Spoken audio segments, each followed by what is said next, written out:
Welcome to the Modern CPA Success Show, the podcast dedicated to helping accounting firms stay ahead of the curve. Our mission is to provide you with the latest and greatest insights on cutting-edge tools, innovative marketing strategies, virtual CFO services, and alternative billing methods. Join us as we change the way people think about accounting. All right. Hello, everyone. Listen, a quick intro for today is you're going to see Excel. I hope people will stay engaged because there's topics around learning how to build a foundation, how to do things differently using Excel. I had a lot of fun recording this. I hope you enjoy listening to it, but you're going to hear some good practical tips as well as kind of story of a career and how Excel was using that. So I really hope you enjoy listening to Jeff Lenning. All right, in this episode of the Modern CPA Success Show, we're going to get into some really fun things today. I'm your host today, Tom Waddleton. I am with Summit Virtual CFO by Anders, and I am one of our virtual CFOs. So Jeff Lenning is our guest today. We're speaking with him. He is a Microsoft MVP, certified trainer, plus the founder and president of Excel University. Jeff's career has taken him through Arthur Andersen, Gateway Computers, and Click Consulting, all before founding Excel. So Jeff, welcome to our group. Hey, thanks so much. It's awesome to be here. Good. So with a career in public accounting, industry, and then consulting, why Excel University? I think that it fits my personality perfectly because I love Excel. It's helped me save so much time over the years. Mm-hmm. And when I began thinking about Excel more of like as an employee that I can delegate stuff to, it was able to just help me like save so much, an incredible amount of time. For example, the monthly close used to take 2 weeks per month. And after applying my Excel, efficiencies, I was able to get that down to 2 days per month. Oh, wow. So I'm like, wow, I need to be helping other people do this kind of thing. Like, in other words, I need to help people understand how to really leverage the power of Excel to streamline their monthly recurring projects. And that's really was the genesis for Excel University and the whole Excel training that I'm doing. And I'm not surprised. Sounds like very much a combination of Excel and skills, but then probably organizational thinking and creativity around how could I use it, not just, there are these functions that they work. Yeah, it was really focusing on like the recurring use kinds of projects. Mm-hmm. And so, it was a combination of improving my Excel skills, but also of just a continuous improvement process. So setting up certain worksheets within every workbook to optimize them for efficiency and accuracy, documenting the manual steps, figuring out which Excel feature could automate like that step. And so it was very like this iterative process that took 6 to 12 months to get everything dialed in. Okay. Yeah. But, after the first month, you save, let's say, an hour. Well, don't just waste that hour. You reinvest that into making the workbooks more efficient. And then it becomes this big efficiency snowball. Okay. Interesting. Okay. Let me test a theory here. And I'll relate just a quick story. When my son was either 16 or 17, I took him to a defensive driving class. And it was a cool program where they actually got in cars and tested out and got the thing spinning and stuff and learned how to control it. Right before the class, they took a survey and it included on a scale of 1 to 10, how good of a driver are you? And right as they opened the class with 20 kids, they said, okay, of all you guys, the average was like 8 out of 10. He's like, so you've had your licenses for like 6 months to a year, and you're like here, and like Jeff Gordon and race car drivers that are pros that are at a 10 are like barely above you. And it was a good example of people overthinking how they are. So my guess is, this is my theory, CPAs probably would say, I'm in Excel all the time. I'm really, really good at it. What's your experience with Excel University for that potential gap between where we think we are and what we could be doing? Yeah, the truth is Excel is just like this big place, and I'm learning stuff about it all the time. So some common evaluation feedback forms that I get are, oh my gosh, I've been using Excel for 20 years. Like I had no idea that I could do this stuff with Excel.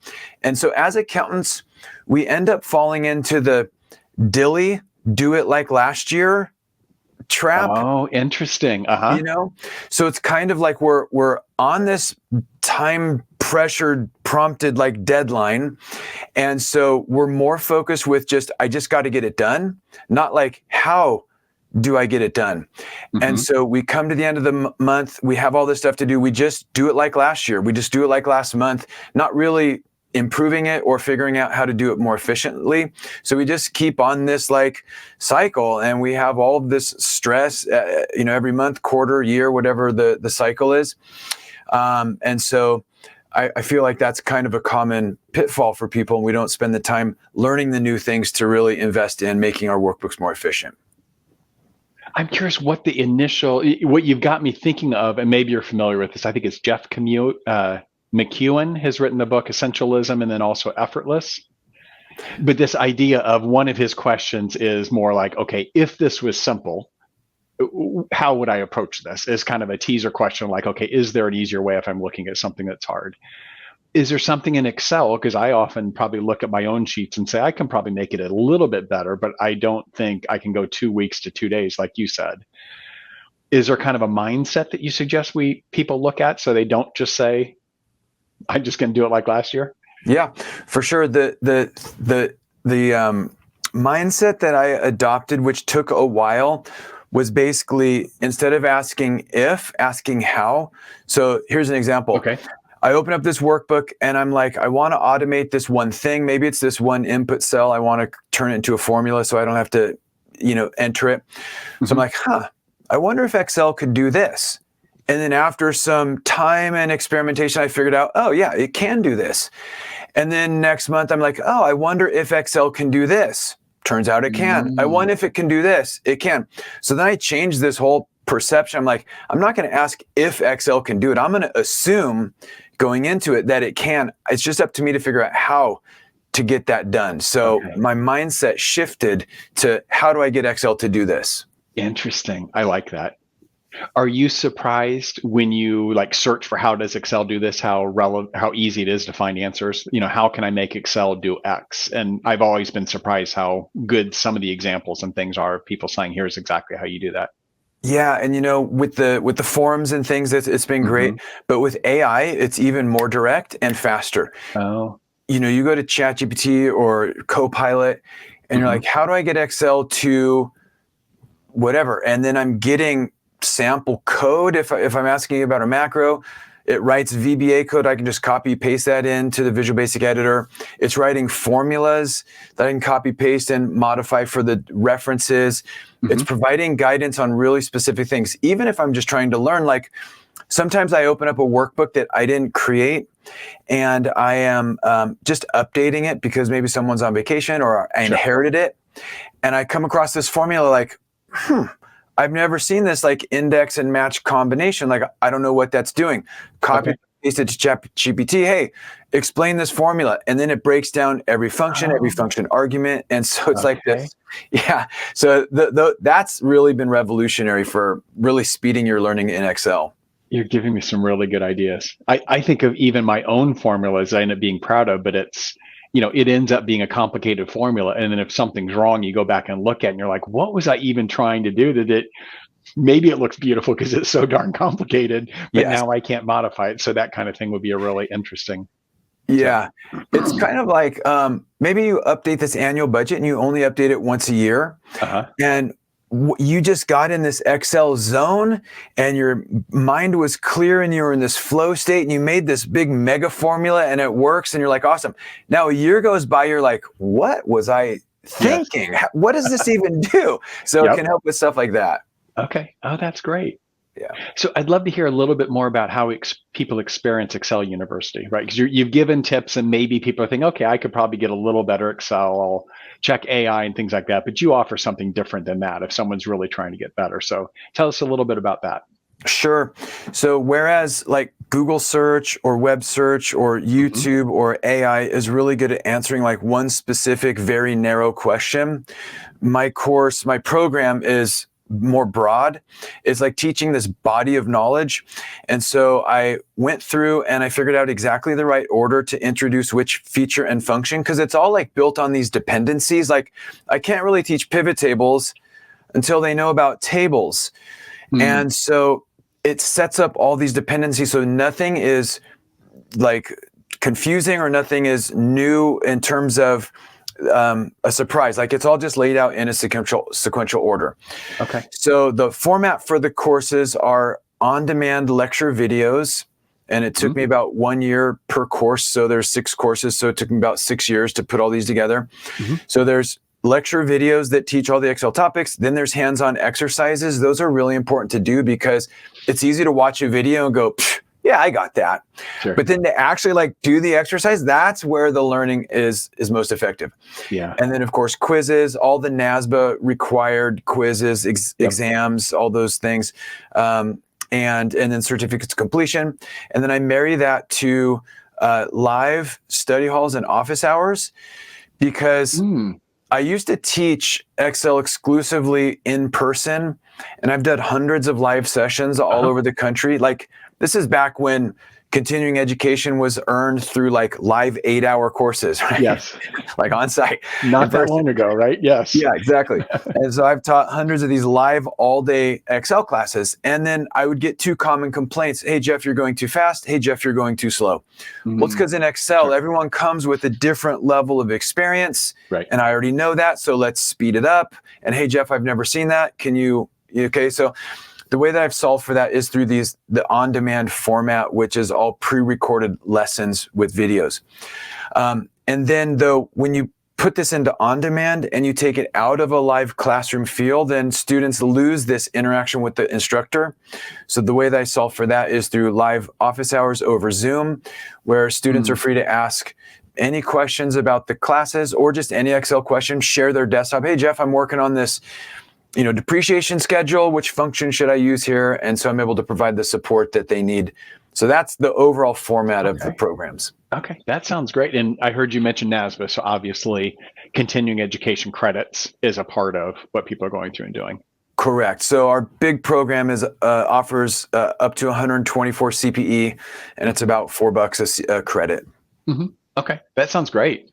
How much of the focus is around sort of the presentation of it that someone might, I do a fair amount of sharing things with clients on a screen. I do all remote kind of work. How much of it focuses on here's how to make it sort of presentable and easy to understand as opposed to here's how to make it function if you're building a month-end close schedule?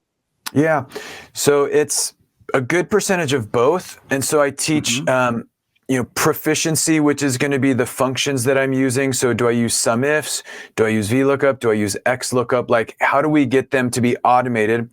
I also then heavily focus on how do we improve accuracy? So have a dedicated error check sheet and all these other things that help us make sure that everything is accurate.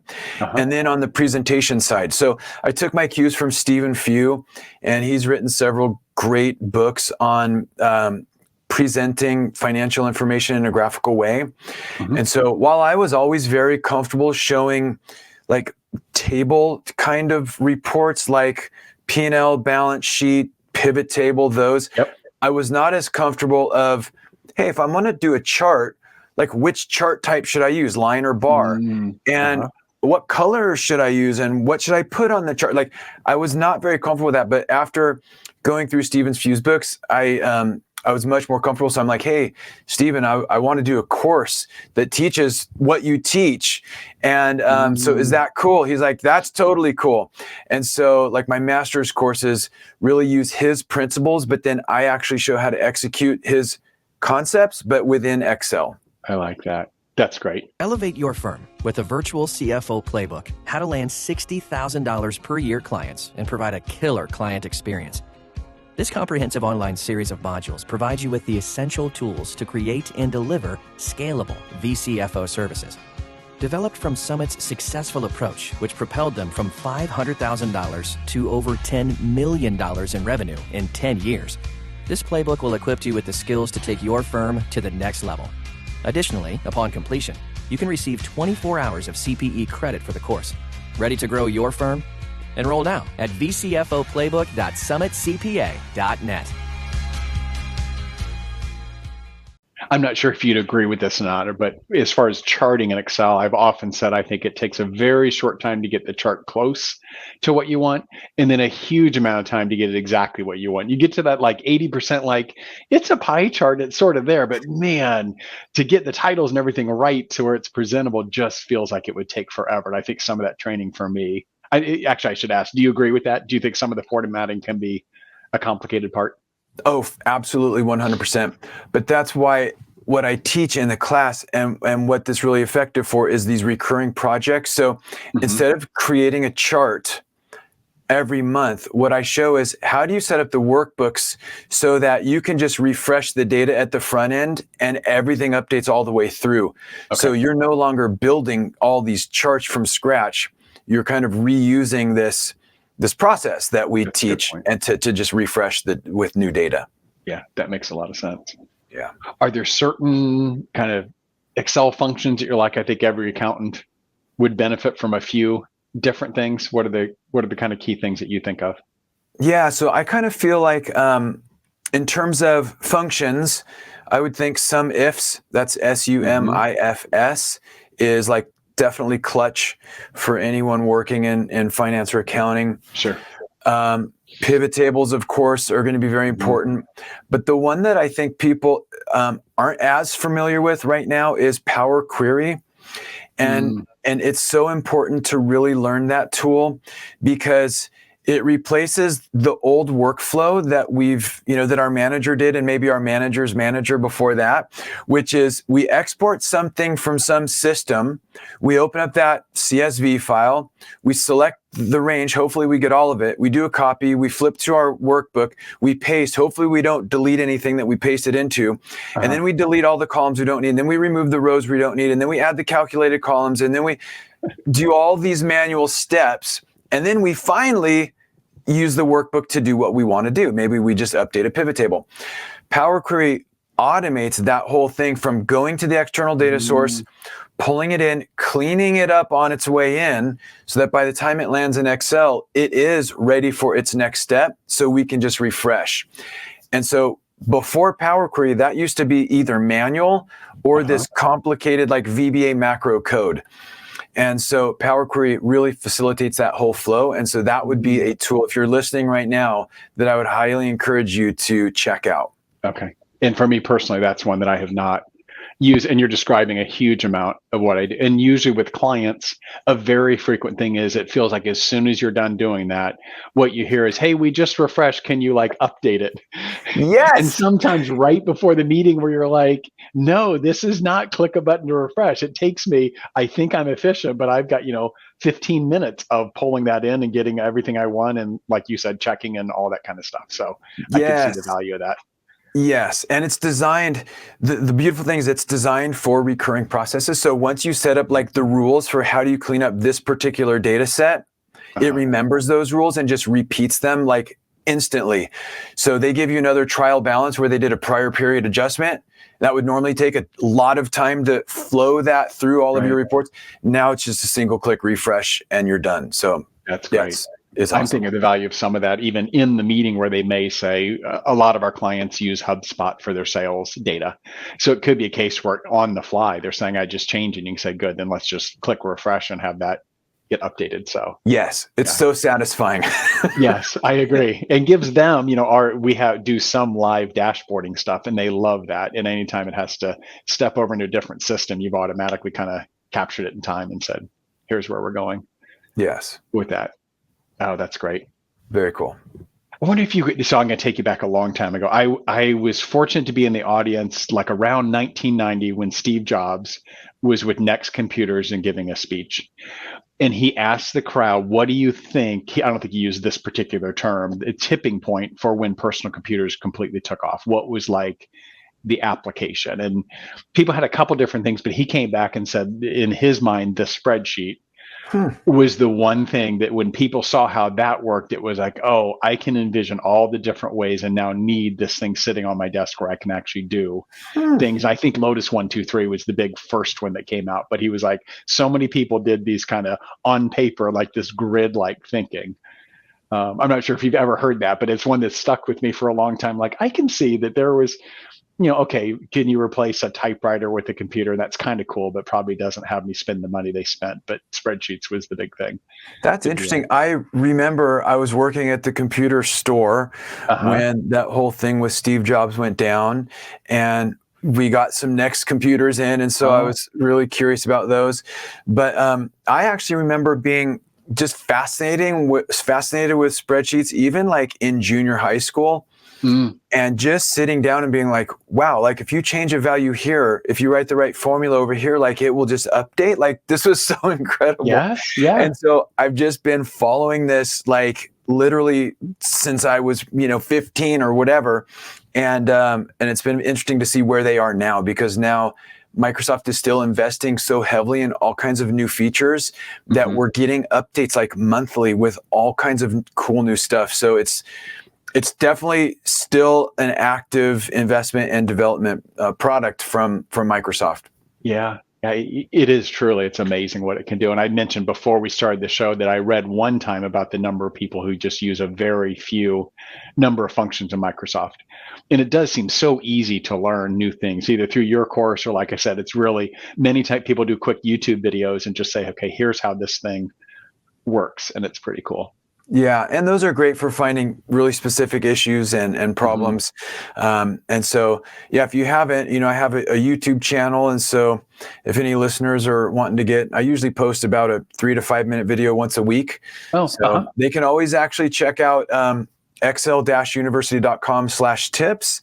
And there's more information right there for that. They can get on the monthly or the weekly newsletter, which will send them the latest YouTube video. Okay. But I think you made a good point that is very sort of pinpoint that I already know, like, is there a function that can do this? That's different than taking a course that says, let me just sort of level you up from, I use Excel, but here's a totally different way to even think about that problem versus I know what I want to try to get done. For sure. And I hear feedback like that a lot. Like I would have never known to search Google for Power Query because I didn't even know it was a thing. Yes. So like they might search for VLOOKUP, but little do they know XLOOKUP is better.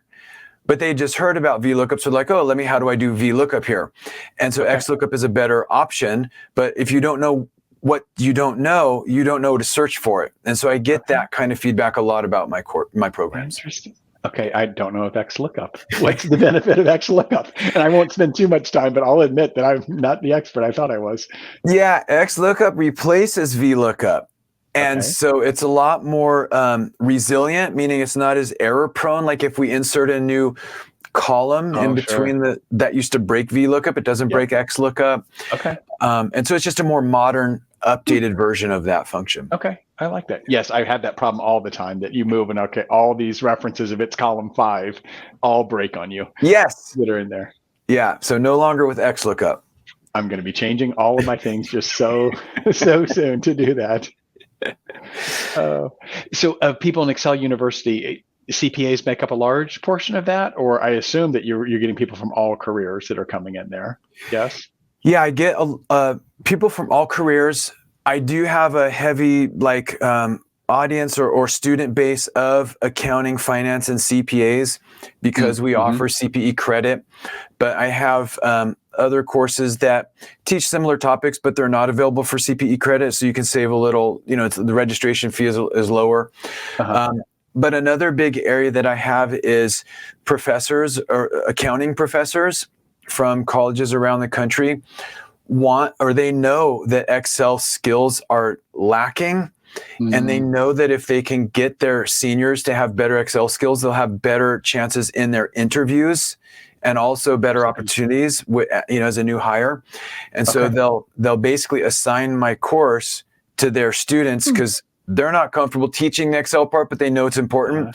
So those professors will contact me. We have special EDU pricing for that. And then they can get their students enrolled in my class. And so the feedback I've heard from that is awesome. It's like, Jeff, they're so much more confident when they're going into their interviews and when they're asked Excel questions and the interviewer goes, hey, do you know VLOOKUP?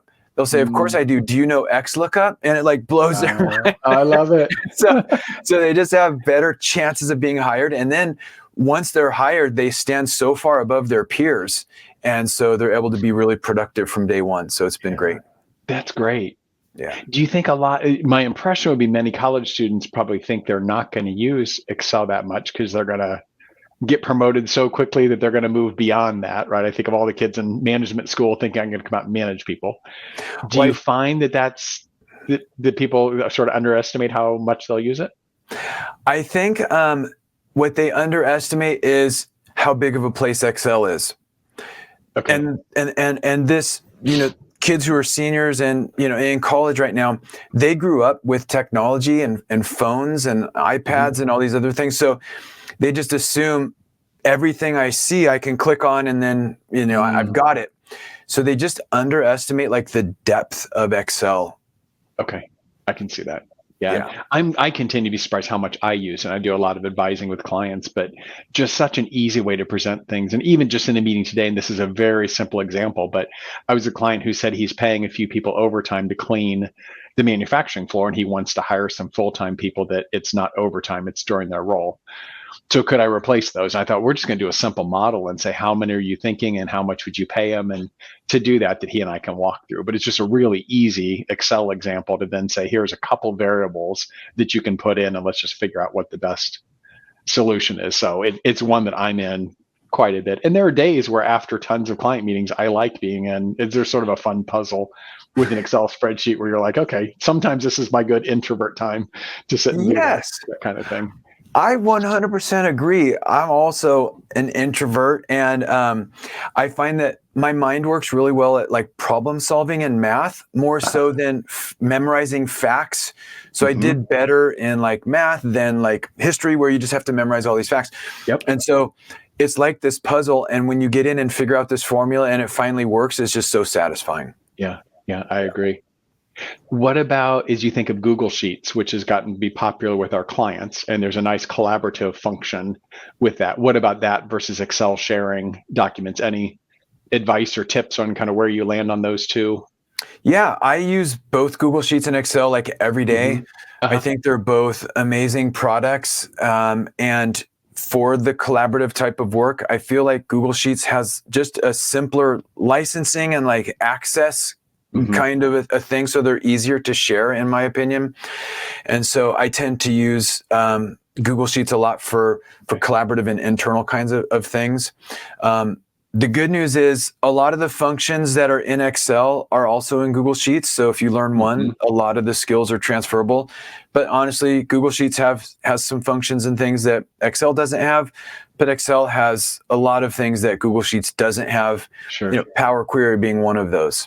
Yeah, I would agree with you. And for my experience working with clients outside of our organization, Google Sheets seems a little bit easier to have a collaborative document. Things inside the company, Excel seems to work fine to say, yep, everyone can share and see what's going on. But we've had a little bit more trouble when you try to put Excel. There's sort of a, where do you put it and some of the permissions? And so it just seems easier if you're going to be outside the company to say, this is an easier thing to share with you. That's consistent with what I've discover as well. Yeah. But that's a fairly common thing that we will do, is coming into a forecast of, okay, here's the sheet for client U to get updated by today. And then I'll go in and grab the numbers and we'll go ahead and take a look at that kind of stuff. And that seems to be a really good solution to that. Google also makes it pretty easy to find things that have been shared with you that when you get a bunch of these, sometimes it's hard to go back and say, where was that when you're multiple clients and multiple locations. Yeah. And I don't know about you, but I feel like I have so many different logins to the Microsoft world. Yes. And so it's my own fault, but just keeping track of what document was in what account and under what login, and it just kind of gets confusing. So anyway, I found with my one Google Sheets account, it's just kind of simplified. Yeah, that is nice. Well, a little non-Excel piece. So your gateway computers was intriguing to me. And so we overlap a little bit in this. So around 1993, I worked for a company that had a electrical contracting firm in Sioux City, Iowa. Gateway Computers was maybe 10 years old, probably a little bit younger than that at that time. And so it was fun to watch them and the impact on the city and things like that. I'm curious your experience, because you were there a little bit later than that. And were you actually in Sioux City working with them? Yeah, I was in Sioux City. My wife and I moved out there from California. And so that was a whole, scene moving to the Midwest, but we loved it there. We just loved the elbow room and just the pace of life and things like that. And so that kind of thing was a great experience. But yeah, Gateway was a city within the city. Yeah.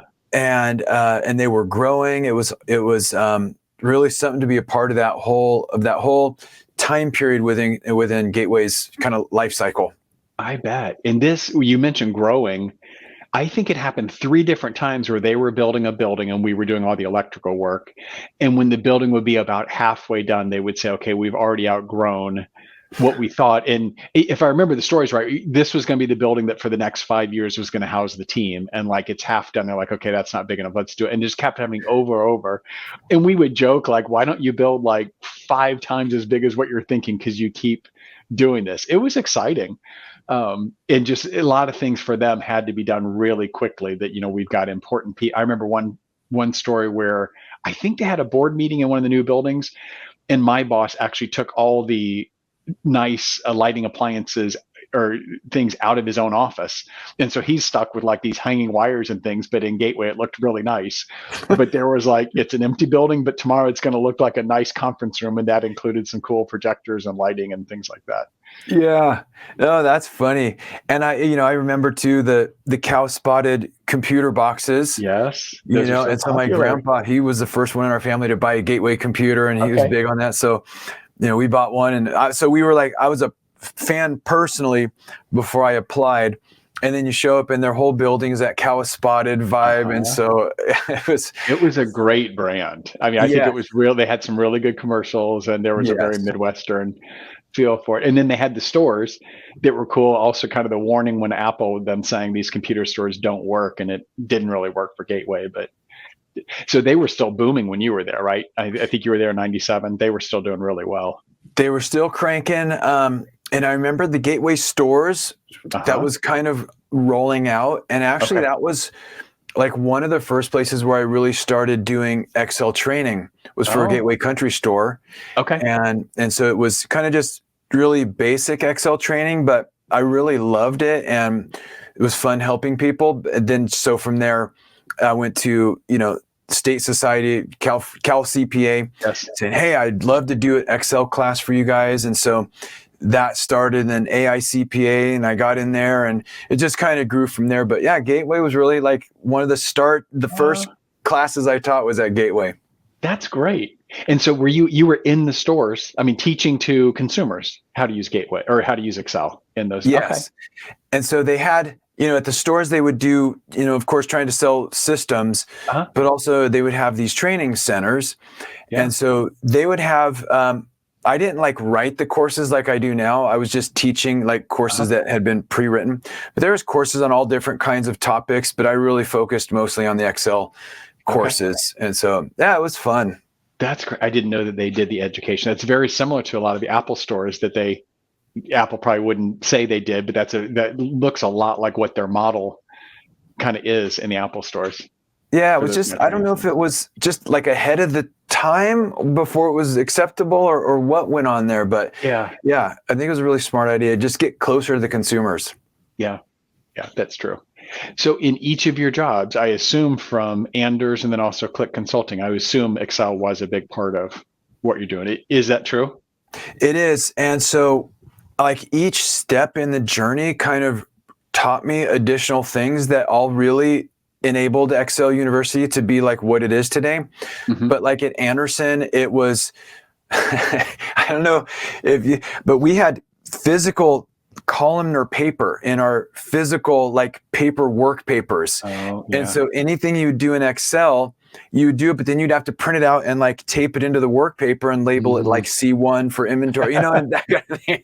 But that was, continuing to build those skills. And then on at Interpor, where I was the accounting manager, that was really figuring out how to dial in like a monthly closing process, getting it from 2 weeks to 2 days. And so every kind of role helped reinforce what I was doing. And then at Click Consulting, I was doing a lot of teaching.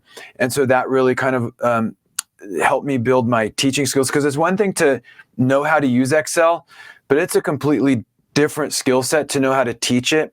And so through those hundreds of live sessions, I really got to learn exactly how to teach it in the right order. And so then that led to being able to do Excel University with all the on-demand courses. Okay. Yeah, it sounds like a really good progression of things that you would do. It kind of worked out. It's kind of funny because, you don't know what doors open or close. And at the time a door is closed, you're kind of frustrated, but then another door opens and you go through it and you never know like what leads to what. Sure. Yeah, I'm not surprised by that. Yeah.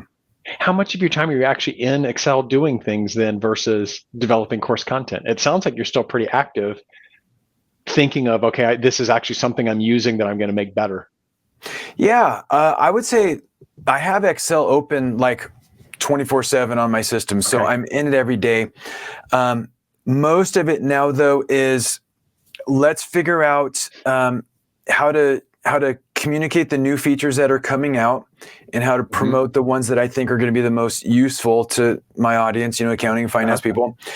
And then some of like sort of the YouTube training content or the blog posts, and then working those back into the course. So when Excel comes out with something new, like where does it feel right in my curriculum to insert that new topic? So it's like kind of just keeping things updated. Okay. Yeah. Do you have people when they bring, I assume you said you have your office hours, people bring problems that they're working on. Are people embarrassed to show you what they have? To say, I don't even want to open this because you're going to scream at me. Yeah, no, I put a disclaimer up front. I'm saying every question is a good question. You'll be respected here and honored here, and your fellow students will help out. And so it really is this like cool collaboration because people show up to office hours without having a question. They just come to like see what other people are doing, and they're like, oh, interesting. Yeah, I never thought about using Excel for that thing. I could use that. So it's additional learning too. Okay, interesting. Oh, that's a really cool idea. Yeah, it's very cool. I remember a time where I was at a conference. I think someone was just talking about his own office efficiency, but went through and showed a couple things he was doing. And there was that reaction of like 50 people. And I think actually the main takeaway for many people was not the key point he was trying to make for them. It was more like, here's what I'm doing. But people are like, oh, wait a minute. How did you get like that thing done that he, in his mind, was the simple part, but people weren't quite there with him. Yeah. Like, hey, wait, how did you fill that down with a keyboard? Like, what was your keyboard shortcut to do that? You're like, that's not what I was. Ignore that. That was the easy part. That's not what I want to teach you. Yeah. I do remember being with a data vendor one time, and this will show how old I am, but I think it was around the late 80s, right as pivot tables were coming as part of Excel.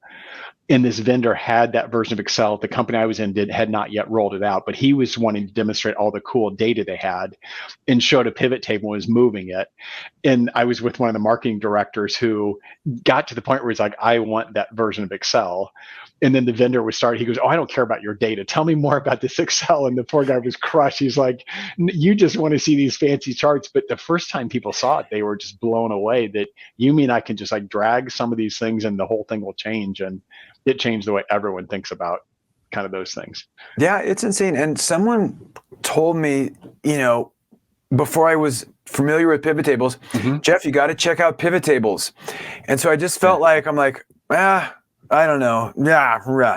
Sure. And then like a year later, they're like, hey, Jeff, you really need to check out pivot tables. I'm like, all right, fine.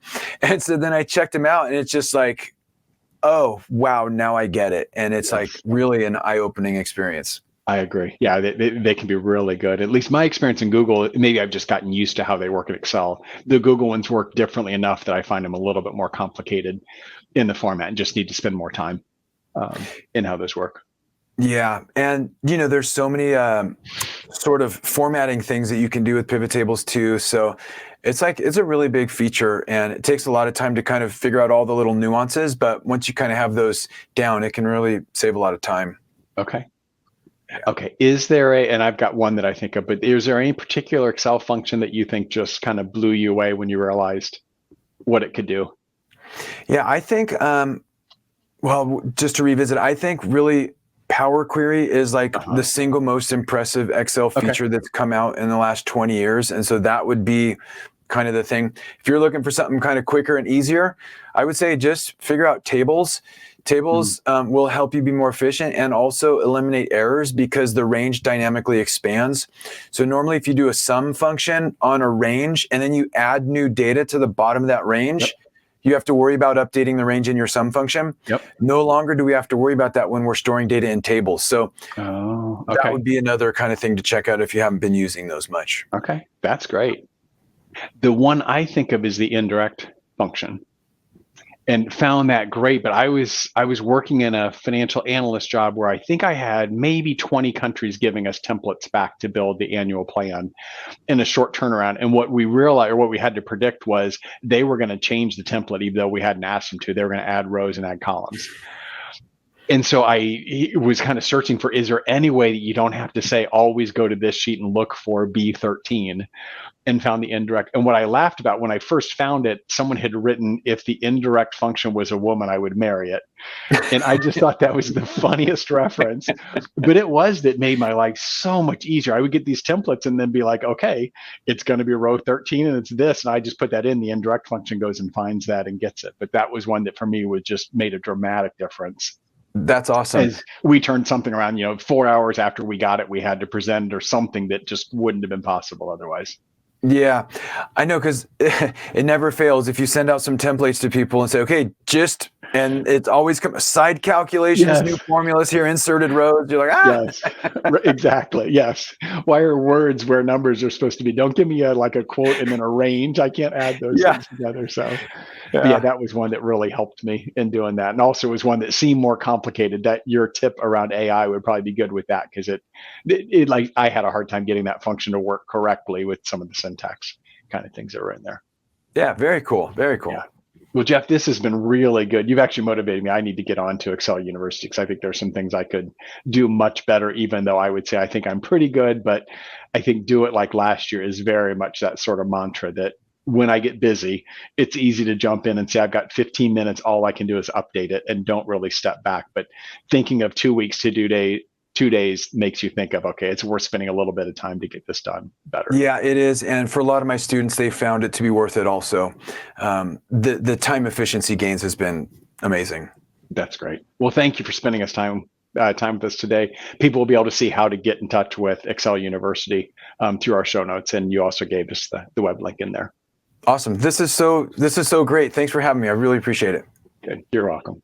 Enjoy this podcast? Visit our website, summitcpa.net, to get more tips and strategy for achieving modern CPA firm success. We're here to be a resource in this ever-changing industry.